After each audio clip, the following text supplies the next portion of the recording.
What's going on, guys? Sconi Life here and bringing you guys another video today. Something a little bit different, but I figure I'd give you guys a guide on bullet drop for my 3 favorite weapons.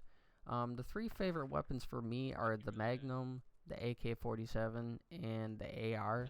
I will actually make more videos on kind of what weapons I would choose, but that's going to be another video in the future. But basically, I wanted to go over the bullet drop guide for you guys, because there is a difference in the guns as far as the bullet drops. So I'm going to show you guys, like I said, the Magnum, the AK-47, and the AR-15. So without further ado, let's jump right into it. We're going to start out with the AR-15. The AR-15, the damage is at 6, the range at 7, the fire rate at 9, the recoil at 8, and the capacity at 7. Now, the damage is pretty decent. It is one below the AK-47, but it does have a lot more accuracy and a lot more control than the AK-47, so it's my preference to use as my long-range gun. The range, now this is going to kind of go into the bullet drop, which we'll go to here in a second. The fire rate, which happens to be the highest, is actually pretty decent, and there are times to utilize the full fire rate of 9 with this weapon. I don't believe that you need to use it all the time. There are times where you need to take time in between your shots to make sure your accuracy is on point. That's something that just playing the game that you kind of get a feel for, and it just takes time and practice. The recoil, as I can say from the fire rate, you know, if you keep on unloading shots, you're not going to be that accurate. So taking time in between shots is very paramount, and the capacity is self-explanatory. We know it takes about, approximately 30 rounds. So the next one I'm going to show you guys is actually some shots from different ranges, and you can show the bullet drop to you guys. So we'll take a peek at that.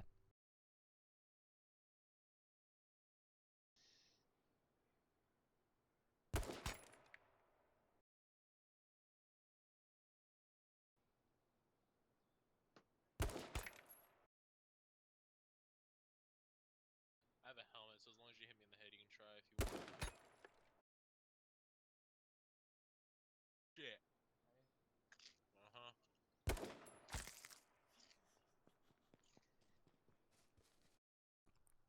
Next up, we have the AK-47, which for me is a beginning of the game gun and also mid-game. This gun I like to use mostly for spraying at vehicles and also up-close battles. I don't necessarily like the shotgun because it's really hit or miss, you know, especially with latency of other players. There's too many factors.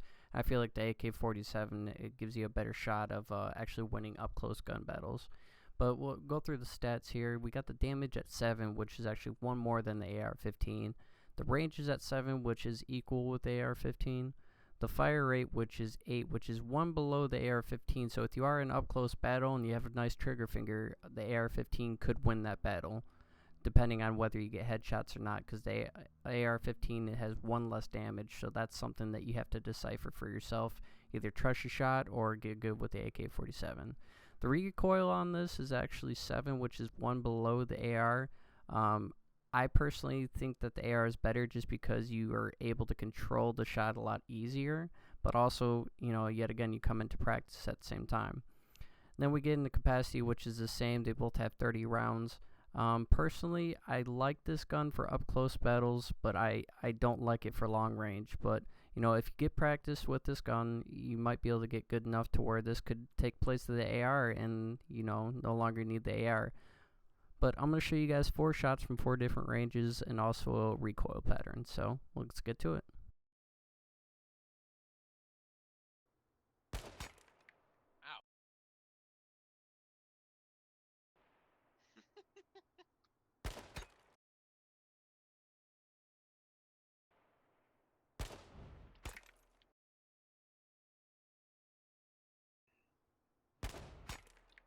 Yep.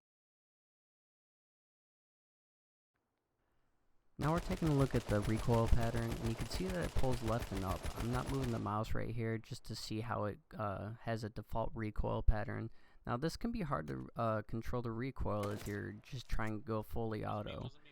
But if you can get it down, you know, props to you. But me personally, I think that the AR-15 has a lot better control, and I feel like it's my go-to gun.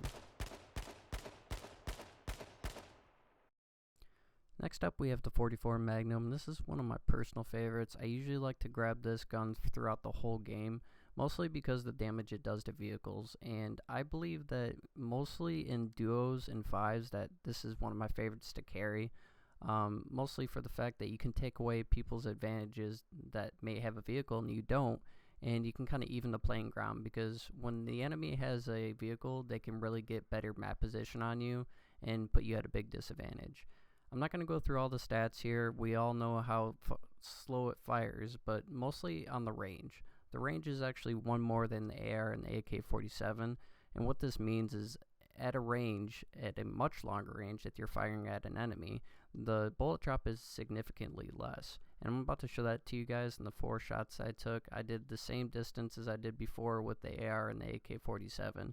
But my recommendation is definitely to keep this gun throughout the game and test it out and see how it works for you.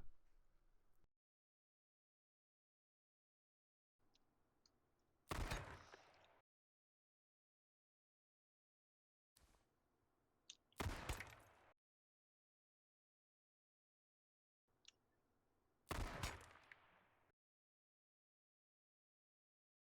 ahead. The other question I see a lot in other streamers, especially big H1Z1 streamers, is a lot of people always ask them, of course, what is your sensitivity, what is your DPI? The big thing I can recommend to you guys is, I personally like a low sensitivity and I like a low DPI, but that's me. I do recommend being on the low side, but find what is comfortable for you, because if you always hop in H1Z1 and then your sensitivities are all low, that's really going to affect you in the long run. So just, practice makes perfect. Jump into a game and get your shot down. I would go by Ninja's advice and go into a game and just go into town. Go practice on your shot, get your shot down, and then when your shot feels comfortable, you feel like your shot's pinpoint and you can win gunfights, then go towards the end game. Don't just try to hide and get to the end of the game, because that's not going to help you, because eventually you're going to have to go against someone else, and that other person probably has a better shot. So I hope this guide helps out some of you guys. I really appreciate any support. Feel free to leave any comments down below and leave a like, and feel free to subscribe. Thanks you guys. Till next time.